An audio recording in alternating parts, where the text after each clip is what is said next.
the dimension in which the real problem of people is at stake as philosophy is given a specific version by Hegel. So let's look at it this way, try to put it into more direct terms. When Nietzsche speaks of the different tables of values or the different things that people looked up to, in a way he's speaking in the Hegelianism that came down to him.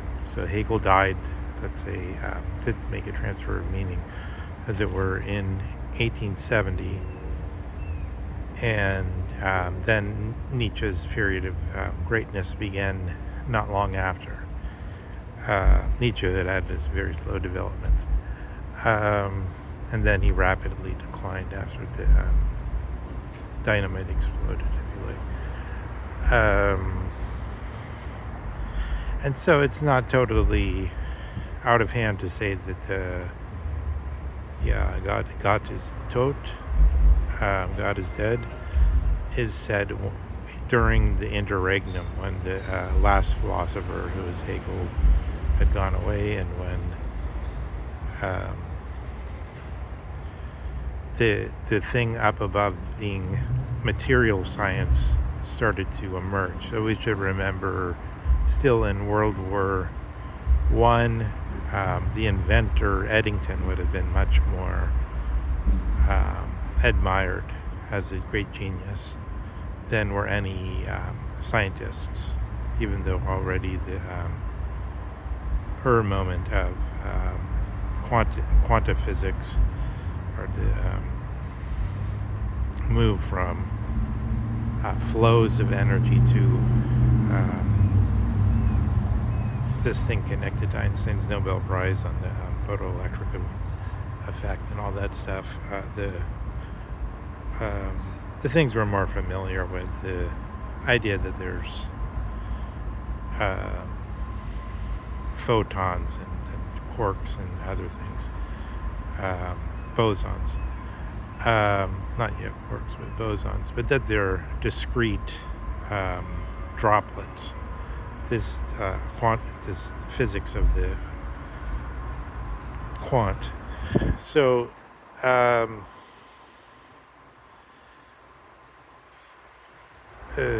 what we get is a situation where what's at stake in the sciences has a lot to do with what's considered admirable, but then here's the way it comes into daily thought, is that we act as though it's always a question of physics dealing with reality as such. So if that were true, then in a certain way we'd be right to turn up and think of physics as far up and not admire it the most, which Hegel surely never dreamed of doing, because he thought physics is very interesting in many respects and valuable, but it doesn't really it scarcely touches on the dimension where the real problems of people happen, and he wants something to touch directly on that. So, but it's always stated in terms of we're already looking up towards the sciences, as with Zizek, and then there's these other things that kind of speak against that and misdirect us.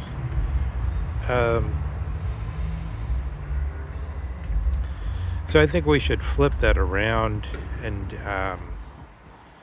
try to show that the other side of that is so take the freedom problem. It seems to me that that when we talk about determination in terms of physics, the only real sense that has is as an intervention, and then in the sense that we could build a device that would then control something.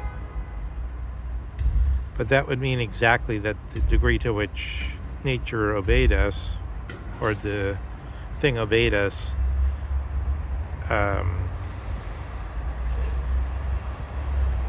it only makes sense. I know it's a bit incoherent, but it really only makes sense, I think, in the light of a break into it.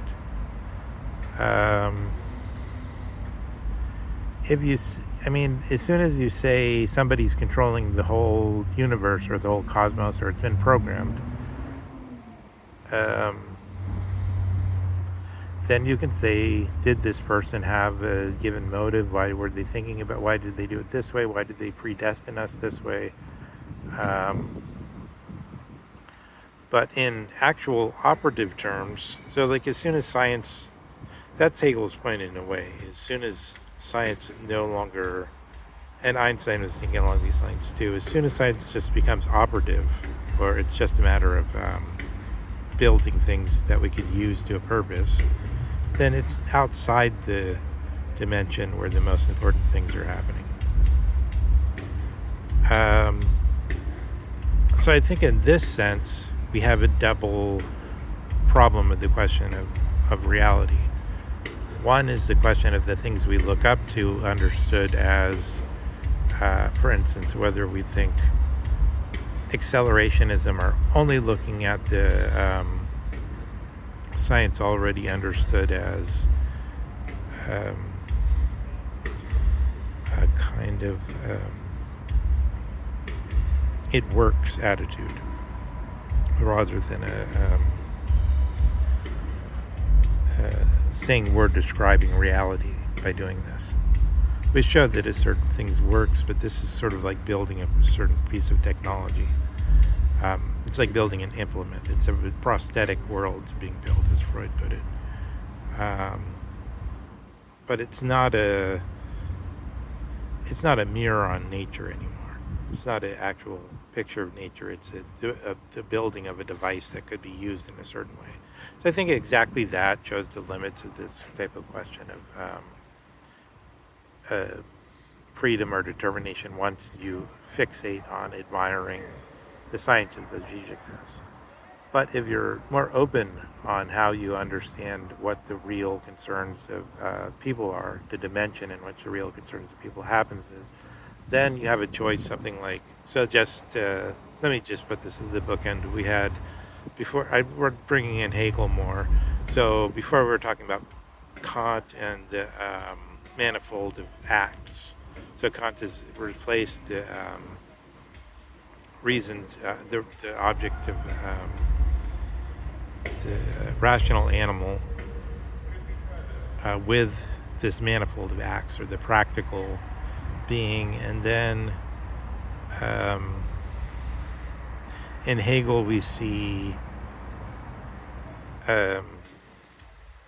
well, that's a little bit misleading because we miss out with Descartes.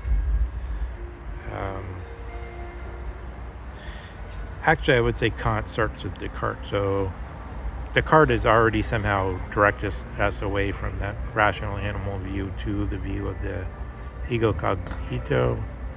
And then Kant, instead of the ego cogito, or the kind of consciousness problem, Kant says there's also the Handlung, or the act problem.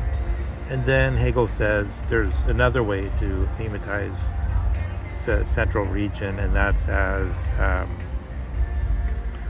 moving through history in a non-moral sense, in a certain way, in the sense that it doesn't matter what the personal character of Julius Caesar or Alexander the Great were. It matters rather what they accomplish in terms of universal history.